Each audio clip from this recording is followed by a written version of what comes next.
તો આ તરફ કચ્છમાં ભેદી રોગચાળા મુદ્દે રાજ્ય સરકારના પ્રવક્તાએ નિવેદન આપ્યું છે। કચ્છમાં રોગચાળાથી કુલ 17 જેટલા મોત નોંધાયા છે તેવું ઋષિકેશ પટેલે જણાવ્યું। 64 જેટલા સેમ્પલ લઈ પુનઃ ટેસ્ટિંગ માટે મોકલાયા છે।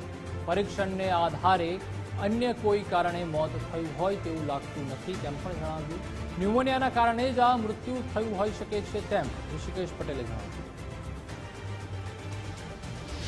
કચ્છની જે પરિસ્થિતિ છે 16 જેટલા મૃત્યુ અને કદાચ ગઈકાલે એક એમ ટોટલ 17 જેટલા મૃત્યુ નોંધાયા છે।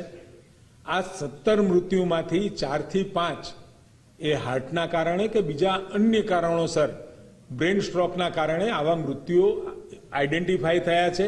છેલ્લા જે 4 દર્દીઓ હતા એના સેમ્પલ, એમના કોન્ટેક્ટમાં આવેલા પર્સન્સના સેમ્પલ અને સાથે જે લોકોને તાવ આવેલ હતો એમના 64 જેટલા સેમ્પલો લઈ અને આપણે પુના પણ મોકલ્યા હતા અને લોકલ પણ રાજકોટમાં એના પરીક્ષણ માટે મોકલ્યા હતા। આમાંનું કંઈ બીજા કોઈ કારણસર આ થયું હોય એવું આ પરીક્ષણોના આધારે આપણને બિલકુલ લાગતું નથી।